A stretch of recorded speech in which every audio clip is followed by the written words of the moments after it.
morning, and thank you so much for starting your Thursday with us. I'm Julian Teekaram. Fort Wayne's NBC reporter Kent Horman is live outside right now. Kent, we were dealing with the snow. Now on top of that, we have the sleet. How are road conditions? A man who police say ended an argument last Saturday by stabbing a woman to death is due in court.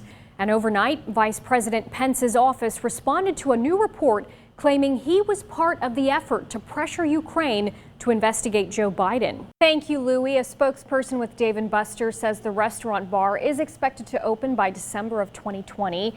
We reached out to officials with Home Goods and haven't heard back yet. We'll update you once we learn more.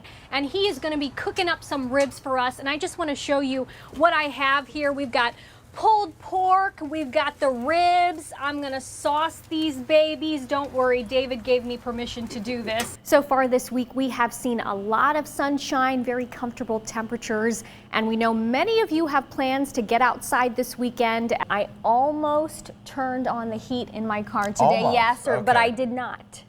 You're saving it. I'm saving it. All right. I'm saving Sounds it for good. Sunday, apparently. 68 degrees. Woo, okay. Thank you, yes, sir. Yeah, Adam, you know, the Today Show has huge plans despite this rain right now. It's still coming down behind me, but I think it's eased up a little bit.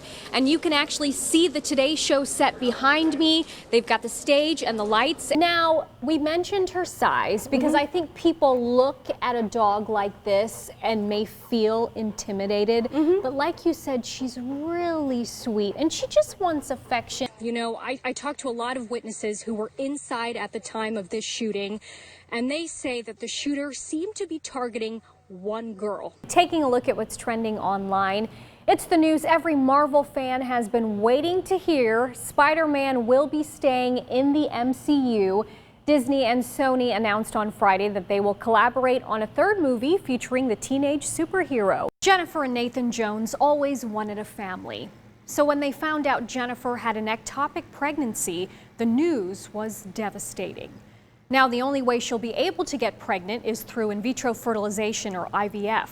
But it's expensive and they're asking for help. It was the day after my birthday, June 29th, is when I found out I was pregnant. Last year was an exciting time for Jennifer Jones. She passed her nursing boards and just started a job when she found out she was going to have a baby. Yeah, super exciting. It was 1 month of bliss and joy for the couple, knowing they were about to become new parents. Then one morning, Jennifer woke up to bleeding and stomach cramps. I was a little concerned. That concern grew as she learned more. The fetus was implanted in the right fallopian tube rather than the uterus. The pregnancy needed to be terminated. One thought went through Jennifer's mind. Why? You know, I went through nursing school and did my best to be what I could for my parents because that's what they wanted me to do. And I guess you just think, why? Doctors took Jennifer into surgery. That's when they discovered she had not just one, but two babies, one in each fallopian tube. She had a bilateral ectopic pregnancy, which is extremely rare, so that's 1 in 200,000. Jennifer's tubes had burst, which meant they had to be removed for her safety. She would never be able to conceive naturally again. I knew that was going to be hard for Jennifer when she woke up out of surgery, but I wasn't about to give the doctor another answer because I knew without having surgery, she would die.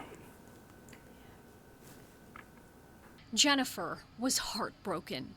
The chaplain had come in and was asking me about whether we wanted to bury him, or if we wanted Parkview to bury him, or if we named him, or, you know, all these things. And it was like, no, you know, just it happened so fast. Not a day goes by that Jennifer and Nathan don't think about their twins. Keepsakes around the house are precious reminders of two angels, gone but not forgotten. There's definitely a hole. I mean, you can't take that away. Jennifer says her faith kept her strong through it all. It's upsetting and it's devastating, and I'm not going to say that, but through it all, through the whole thing, I feel like God has a plan. Even in their grief, the dream of having a family isn't over.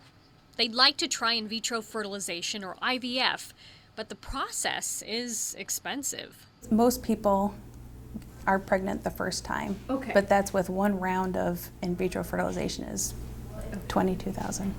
I lost both of my tubes, and I can't conceive naturally, and here it's $22,000 to get pregnant. But Jennifer and Nathan have a support system. Friends and family want to help, and they're organizing a benefit for the couple.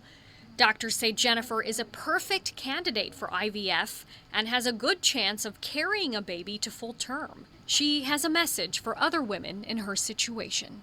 I feel like a lot of women are ashamed when they go through things like this, and there's nothing to be ashamed about because it's not your fault that it happens. At age 16, Addison Agan was one of the youngest singers on season 13 of The Voice. Now an 18-year-old, Addison tells me she's the happiest she's ever been and in complete control of her singing career. Isn't it odd? I don't know you anymore. That's just a taste of what Addison Agan has been working on since her journey on The Voice. Tears and fears and feeling proud. You'll remember on the show, she performed renditions of songs made famous by others. Now she's writing and playing her own music. We will all be healed when the morning comes, when the morning comes. And songwriting has definitely become the #1 priority. And since it's become Addison's focus, her mom, Christine, jokes that there hasn't been a lot of quiet time in the Agan household. She wants to be more of a songwriter, and so that's great. I wish it wasn't happening at 1 in the morning. I was just gonna say, she's practicing a lot, right? She's practicing a lot. Addison will graduate high school in December and plans to pursue music full-time. Oh, and a huge opportunity has come her way. A big management team that has produced rock stars wants to sign her. Because negotiations are ongoing, Addison would like us to keep the name of the party private. It feels really good to be an interest of such a big management company and to be someone that they think has a lot of potential. Most artists looking to make a name for themselves in music would jump at this opportunity. But Addison is not distracted by what she calls shiny objects. She told the management team she won't change her look or her sound. I want to stay as natural as I can. I don't really wear any makeup, and I wear the things I wear, and I think about the things I wear, and I want them to be calm and represent who I am on the inside. She's just keeping it real, and I'm super proud of her. It means it's going to be harder, longer work, and that's the way she wants to do it, and I trust that that's going to happen. And that I have to ask. For Addison, success doesn't mean stardom overnight. Instead, she prefers slow and steady. Just like any other relationship, like real relationship, you have to build trust. And I want like that relationship with fans. These are from The Voice. As Addison figures out her own path, she shows us the outfit she got to take home from The Voice. Beautiful reminders of what she accomplished in front of millions of people. An experience that gave her lifelong friends and fans. Yeah, it's been really incredible, the fact that people even want to stick around and wait all this time for any ounce of music. Christine gets emotional when she thinks back to their time on the show. We had a blast. We made a lot of friends. She made friends, I made friends. It just was a lot, and just even the community, just knowing, wow, we were just really being held up like that. It's just an amazing feeling. Addison says she'll forever be grateful. Now I'm graduating high school soon, and I already know exactly what I'm gonna do. Like, not very many people get to do that, and that God has given me the gifts to do that and the people to do that. It really made it real that this could actually happen and be something that works and is acceptable as a career and is probably what I'm most meant to do on this earth. So I'm super extremely thankful for it. In addition to opening up for Bob Seger next month, Addison is currently working on new music with her band. We are working to learn more about how many shows she'll play with Bob Seger and the exact dates. Again, she's still in talks with the big management team. Addison promises to keep us in the loop once she makes her big decision.